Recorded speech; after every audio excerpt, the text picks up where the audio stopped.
Bismillahirrahmanirrahim. Assalamualaikum warahmatullahi wabarakatuh. Kembali lagi teman-teman di video review kita.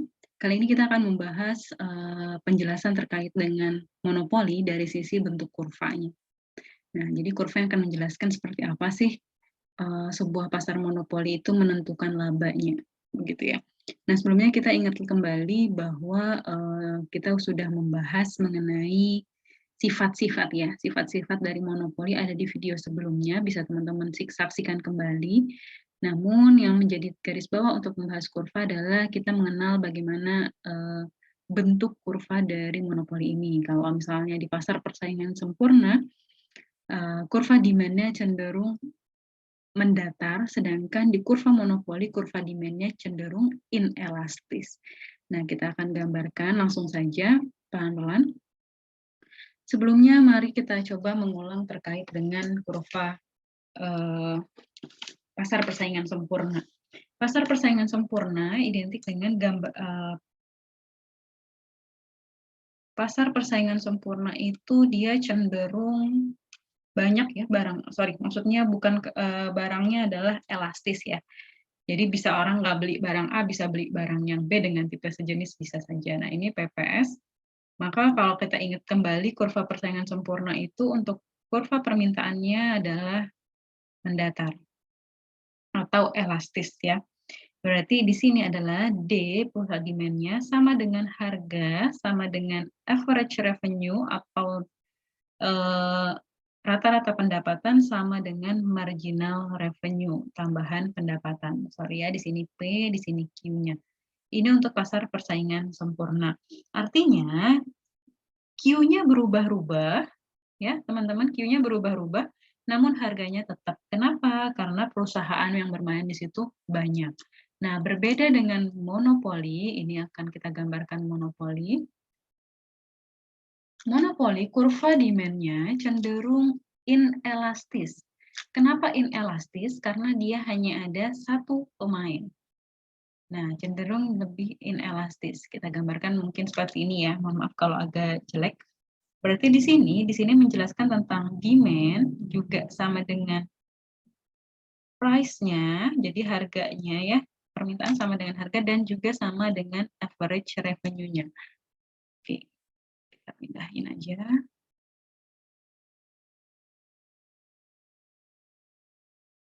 Ya. Nah, sudah terlihat ya perbedaannya, teman-teman. Lalu di mana sih posisi MR? Nah, dalam monopoli, MR itu berada setengah daripada AR. Sebenarnya ada penghitungan matematisnya sih. Nanti mungkin teman-teman kalau yang penasaran bisa belajar lebih lanjut. Ini MR-nya. Berarti di sini kita dapat informasi yaitu MR dalam kurva monopoli yaitu setengah dari AR-nya. Oke.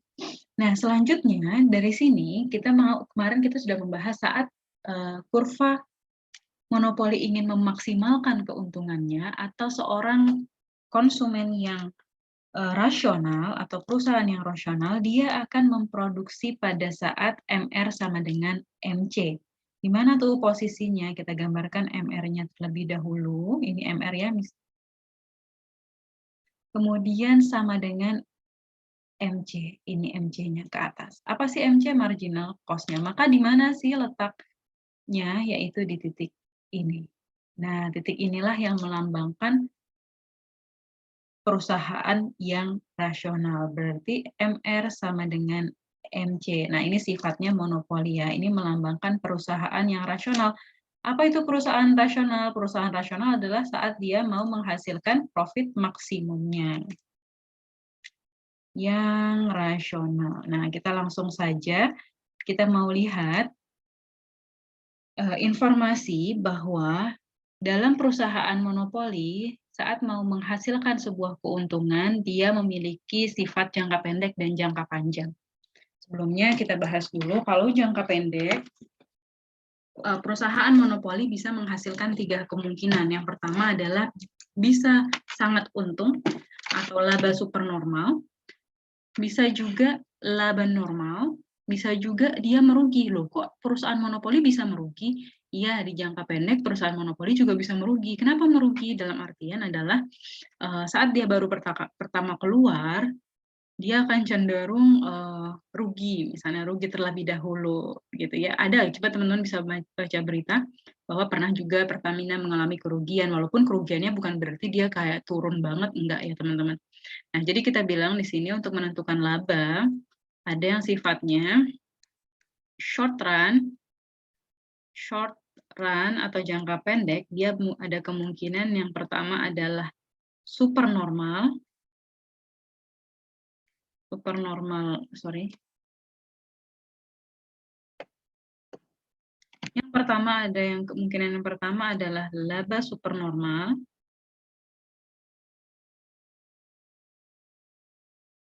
Kemungkinan yang kedua adalah laba normal. Dan kemungkinan yang ketiga adalah rugi. Jadi ada kemungkinan sih awal-awal dia akan merugi. Nah, kita akan lihat dulu laba supernormal. Laba supernormal ini artinya adalah labanya itu melebihi dari, dia mendapatkan laba yang banyak gitu, yang lebih gitu ya teman-teman dari total biaya yang dia keluarkan. Jadi berarti di situ kita bisa bilang total revenue atau total pendapatannya itu lebih besar daripada total cost-nya. Jadi intinya dia dapat, misalnya kita jualan, yang kita butuh modal cuma 5.000, kita bisa menjual sampai 15.000. Nah, di situ terjadi laba supernormal. Adapun laba normal terjadi pada saat TR-nya sama dengan TC, ya udah segitu aja. Atau biasanya ada yang bilang adalah ini namanya profitnya nol. Dalam artian bukan berarti nggak untung, tidak, tapi pas aja, pas kayak gitu ya, antara profitnya dengan cost-nya. Kalau rugi terjadi pada saat TR lebih kecil daripada TC, atau pendapatannya lebih kecil daripada biaya yang dia keluarkan. Nah, sekarang kita akan pakai mereka untuk melihat di mana sih posisi laba tersebut. Nah, saya akan bawa aja ini ke bawah supaya lebih jelas.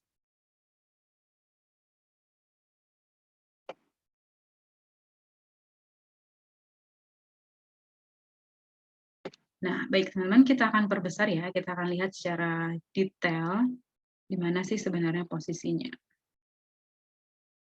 Nah, di gambar ini teman-teman bisa lihat ya, tadi kita sudah menggambarkan yang disebut sebagai kurva MR, yaitu setengah daripada kurva AR, ini D atau sama dengan AR. Nah, kemudian ada MC di mana memotong MR, dan kemudian ini ada informasi baru nih, yaitu kurva AC. Nah, teman-teman bisa ingat ya bahwa turunan MEMC itu adalah turunan daripada TC aksen. MR adalah turunan dari TR aksen. Nah, maka di sini tidak digambarkan kurva TR dan kurva TC, melainkan kurva TC dan TR merupakan sebuah luas wilayah. Nah, mohon maaf ini agak belibet ya. Nah, kita pelan-pelan kita akan jelaskan. Pertama, tadi katanya jika mau memiliki profit maksimum, maka bertemu antara MR dengan MC. Di mana titik temunya? Yaitu di sini. Oke. Pada saat ini, berarti di mana kuantitas yang harus diproduksi? Di Q bintang. Berarti Q bintang melambangkan kuantitas output yang menghasilkan laba maksimum. Nah, namun di mana posisi harga? Apakah di C atau di P bintang? Nah, ternyata kalau mau mengetahui harga jualnya, harga yang ditawarkan, yaitu dari Q kita naik menembus ke garisnya demand, bersentuhan dengan garisnya demand. Tek, tek, tek, tek, ke atas terus. Nah, akhirnya bertemu dengan garisnya demand, kita geser ke sebelah kiri, maka itulah P bintang. Atau yang kita kenal sebagai harga yang bersedia dibayar oleh konsumen. Nah, maka disinilah kuantitas dan harga untuk menghasilkan profit maksimum atau kuantitas dan harga yang dilakukan oleh produsen yang rasional. Oke, dinotis ya. Nah, kemudian tadi kita punya info dia kalau dalam jangka pendek akan seperti apa sih? Nah, kebetulan sudah ada nih informasi AC-nya. Ketika AC berada di bawah harga, ya, kita lihat nih di sini ditaruh AC-nya. Berada di bawah harga di mana dia memotong MR dan juga memotong MC dan juga memotong D ya teman-teman. Nah, kita lihat titiknya. Saat dengan kuantitas kita ketemu titiknya. Kita geser ke sebelah kiri. Inilah menunjukkan, ya, menunjukkan apa teman-teman? Ini menunjukkan biaya. Jadi saat memproduksi Q bintang, biaya yang dikeluarkan senilai C. Jadi C di situ adalah biayanya atau cost-nya. Nah, maka kita mau melihat di mana sih laba, teman-teman. Nah, pertama kita lihat dulu ya wilayah TR. Wilayah TR itu adalah, tadinya nih teman-teman, wilayah TR itu yang ini nih. Kita kuningkan ya, yang warna kuning sampai ke bawah. Nah, ini adalah wilayah TR nih, teman-teman. Yaitu pada saat kuantitas yang dijual Q bintang dengan harga P bintang, maka keuntungannya adalah sebesar luas wilayah kuning. Oke, bisa kita bilang seperti ini ya. Atau bisa kita sebut sebagai luas wilayah TR-nya adalah P bintang dikali P bintang E, kemudian Q bintang 0. Nah, ini wilayah TR. Adapun wilayah TC, TC itu berapa sih? TC kan tadi kita punya ya di sini karena ada garis AC, kita geser, maka ini menjadi wilayah TC.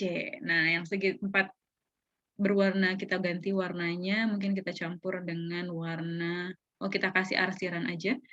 Nah, yang seperti ini, teman-teman, ini adalah wilayah yang kita sebut sebagai wilayah TC atau wilayah total cost. Nah, maka dari sini kita bisa lihat tidak profitnya yang mana ya. Nah, teman-teman mungkin bisa sambil ingat teori teman-teman berkaitan dengan profit, apa sih rumus dari profit? Sebentar, ini error ya, kita balik. Nah, di sini kita bisa lihat teman-teman bahwa,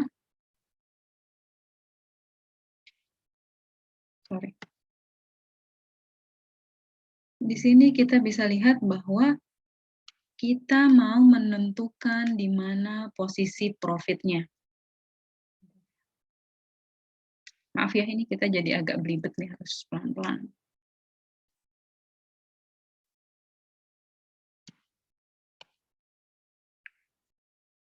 Nah, ini merupakan wilayah TC atau yang disebut sebagai total cost. Jadi kalau diceritakan teman-teman, oh dia punya keuntungan total sebesar wilayah yang PEQO ini, dengan biaya yang dia keluarkan untuk memproduksi adalah senilai TC, yaitu warna pink yang ini ya teman-teman.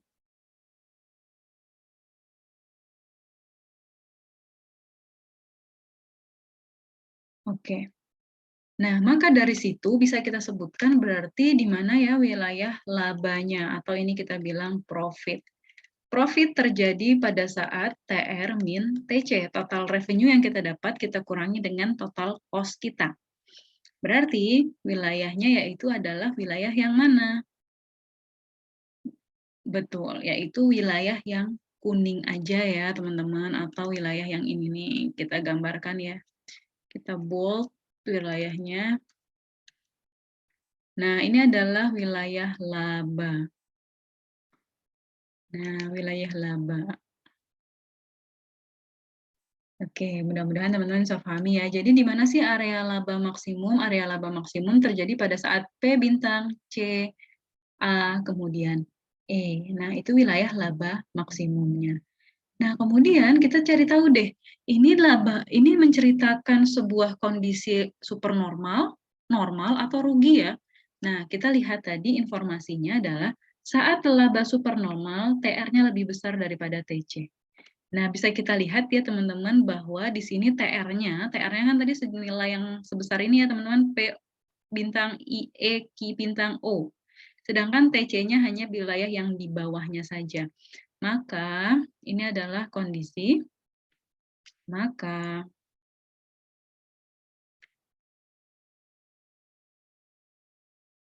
TR lebih besar daripada TC menunjukkan bahwa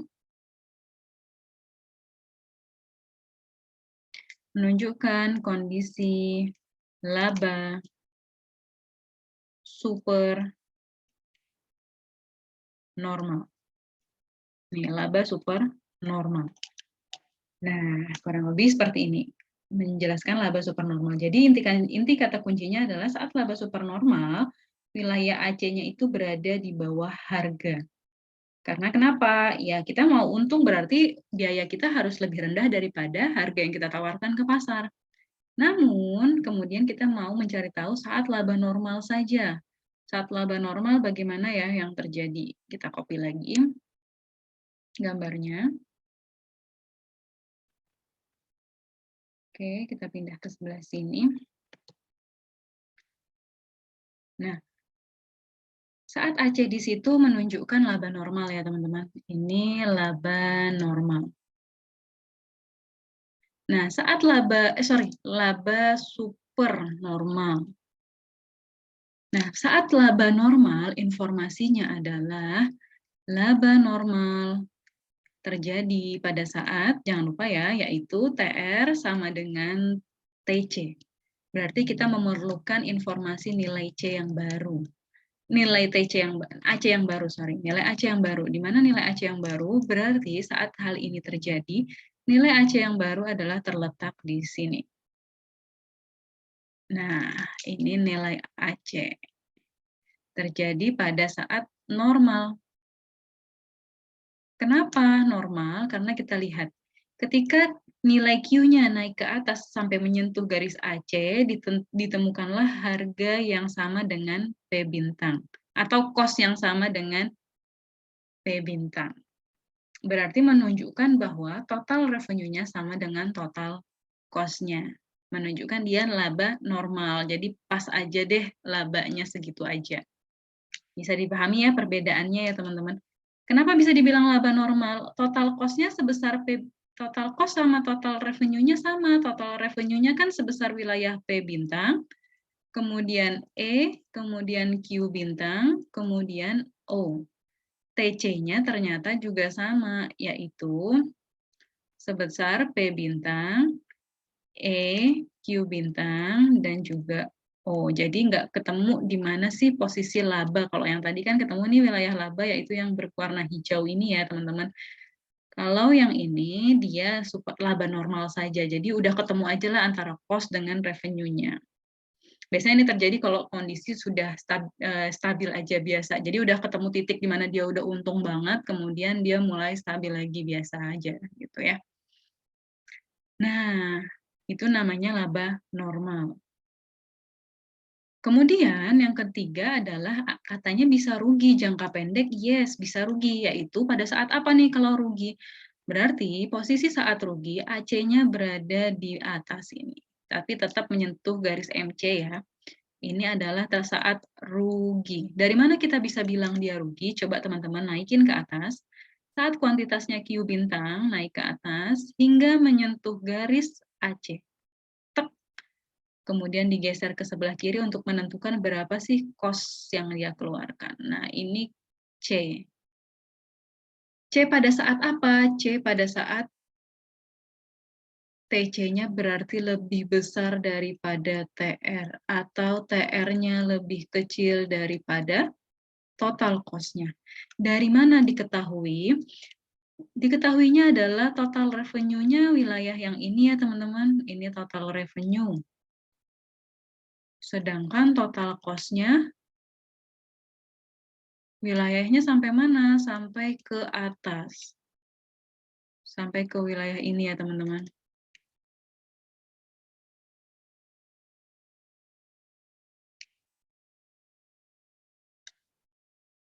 Bentar, ini error. Nah, ini wilayah total cost-nya. Wilayah total cost-nya sebesar apa? Ini, sampai ke bawah. Oke, bisa dipahami? Jadi, saat rugi yang terjadi adalah wilayah TR-nya,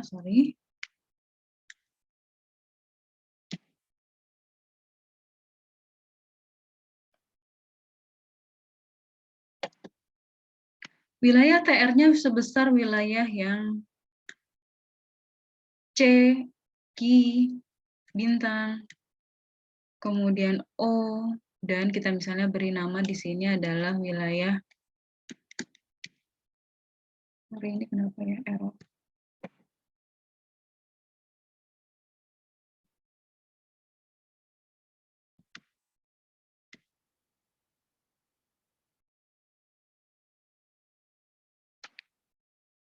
Nah, jadi wilayah TC-nya adalah pada saat